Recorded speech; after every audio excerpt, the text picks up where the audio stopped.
वगैरह भी हमारे नौजवानों को अक्सर इश्क हो जाता है और उस इश्क के अंदर वो इतने मुब्तला होते हैं कि वो समझ बैठते हैं कि अब इनसे ही, जिनसे उनसे इश्क हो गया है, इनसे इनका निकाह होगा। और काफ़ी जिद्दोजहद के बाद भी अगर उनको इश्क नहीं मिल रहा, वो प्यार नहीं मिल रहा, जिसमें वो एट दी एंड निकाह नहीं हो रहा उसका, और निकाह नहीं होता अक्सर, तो जब उसके बाद एक दर्द और तकलीफ़ इंसान गुजरता है, बड़ी मुश्किलात भी उसमें आती हैं और इंसान की ज़िंदगी का तस्वर भी चेंज हो जाता है। कहने का मकसद ये है कि इंसान अपने आप को समझता है कि वो उसके बगैर ज़िंदा ही नहीं है। तो कैसे मुगरा भाई वो शख्स अपने आप को उस कर्ब से, उस अज़ियत से निकाले और एक नॉर्मल आम ज़िंदगी गुजारे जिस तरह वो पहले गुजार रहा था जब उसको इश्क नहीं हुआ था।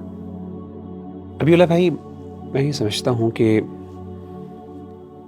ये जो मोहब्बत तो इंसान के बाज़ औक़ात इख्तियार में नहीं होती और हो भी जाती है, लेकिन इसके बग़ैर ज़िंदा ना रहने का जो तसव्वुर है वो उसके पीछे एक सोच है, और वो सोच ये है कि मैं कभी भी इसके बग़ैर खुश नहीं रह सकता या रह सकती। मेरी खुशी और मेरा पूरा सुकून वो इस चीज़ के ऊपर मुनहसर है या वो डिपेंडेंट है कि ये शख्स मुझे मिल जाए। ये इम्पॉसिबल है कि इसके बगैर मैं खुश या राज़ी हो सकूं या मुझे या मेरे दिल को सुकून मिल सके। रबीउल्लाह भाई, मुझे ये बताइए, क्या मेरे अल्लाह के पास अपने प्यारे बंदों के लिए लड़कियों की कमी? बिल्कुल नहीं। एक और चीज़ मैं आपसे सवाल पूछता हूँ, क्या मेरे रब के पास अपनी प्यारी बंदियों के लिए लड़कों की कमी? हम क्यों ये समझ बैठते हैं कि मेरा रब मुझे राज़ी नहीं कर सकता? मैं क्यों ये समझ बैठता हूँ कि मेरा रब मुझे खुश नहीं कर सकता? मेरी क्यों खुशी इसी शख्स के साथ मुअल्लक़ है? मैं आपको एक वाक़या बयान करता हूँ, एक मोहब्बत की कहानी छोटी सी आपके गोशगुजार कर देता हूँ। हज़रत उम्मे सलमा रज़ियल्लाहु तआला अन्हा को अपने शोहर अबू सलमा से बहुत मोहब्बत थी। अबू सलमा को उहद के दिन चोट लगी, ज़ख़म लगा, और उसके बाद वो अल्लाह ताला को प्यारे हो गए कुछ देर बीमारी के बाद। तो अल्लाह के रसूल सल्लल्लाहु अलैहि वसल्लम उनकी इयादत करने आया करते थे, और जब अल्लाह के रसूल सल्लल्लाहु अलैहि वसल्लम को ये पता चला कि अबू सलमा दुनिया से रुखसत हो गए हैं, तो आपने हज़रत उम्मे सलमा को एक दुआ सिखाई और कहा, आप ये कहें, इन्ना लिल्लाहि व इन्ना इलैहि राजिऊन, कि हम सब अल्लाह के हैं और उसी की तरफ हमने लौट के जाना है। और साथ ये भी कि अल्लाहुम्मा जुरनी फ़ी मुसीबती वख्लुफ़ ली खैरन मिन्हा, कि अल्लाह जो मुझ पे तकलीफ़ आई है तेरी तरफ से, इस तकलीफ़ को रायगा ना जाने देना।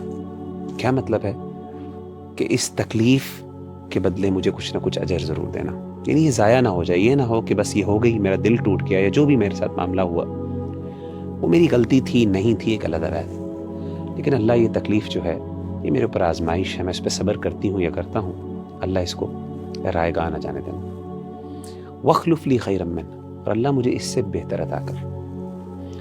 अबू सलमा और उम्मे सलमा की आपस में बहुत मोहब्बत थी, और इनका वाक़या जो है हिजरत का, वो ज़रा पढ़ें तो इंसान को अंदाज़ा होता है, बड़ा दर्दनाक वाक़या है इनका जो फैमिली में आपस में जो इन्होंने आजमाइश झेली दीन की खातिर, वो ज़रा दिल हिला देने वाला वाक़या, वो ज़रा पढ़ने वाला।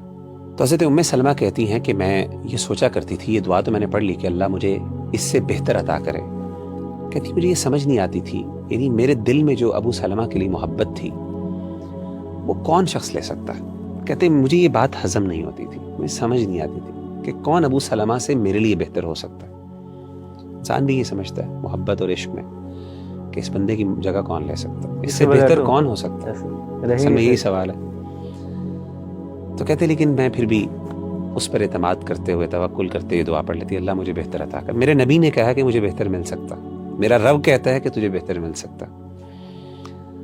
मुख्तलिफ रिश्ते आए, सैयदना अबू बकर के आए, बड़े लोगों के रिश्ते आए, नहीं मुतमईन हुई, यहाँ तक कि अल्लाह के रसूल सल्लल्लाहु अलैहि वसल्लम का रिश्ता आ गया। जब अल्लाह के रसूल सल्लल्लाहु अलैहि वसल्लम से आपकी शादी हुई उम्मे सलमा की, कहती हैं सुभान अल्लाह, मुझे अंदाज़ा हुआ कि वाकई मेरे रब को पता है कि मुझे इससे ज़्यादा खुशी मिल सकती है और मुझे मिली। तो असल बात यह है कि ये जो समझना कि मेरा रब मुझे राज़ी नहीं कर सकता, میں سمجھتا ہوں کہ یہ ہم نے اللہ کی محبت کو اور اللہ تعالیٰ کی قدرت کو پھر سمجھا ہی نہیں.